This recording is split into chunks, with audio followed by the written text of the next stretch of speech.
Okay guys, wenye mnaniona hapa hivi, nimerudi shule but nimepatana na balaa.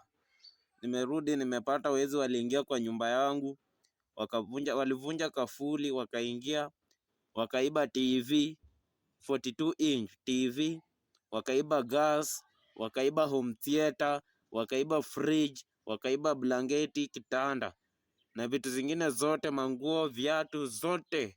Alafu nilikuwa nimaanika hapo cowboys zangu 3 ngoza. Nilikuwa nimaanika ngoza 3 kwa kamba hapo kwa nyumba. Pia hizo waliiba.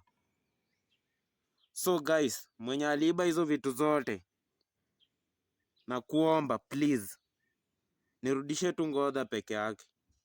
Ngoza tu peke yake 3. Hizo ni nguvu zangu za kiume, msao unacheza nazo ba. Nirudishie tu ngoza peke. Hizo vitu zingine kaa nazo, but ngoza please nirudishie. Alafu hizo vitu zingine hata kama hutaki kurudisha, enda utajirike, but ngoza zangu please nakuomba nirudishie, hata nitakulipa guys. Hata mshoe motion.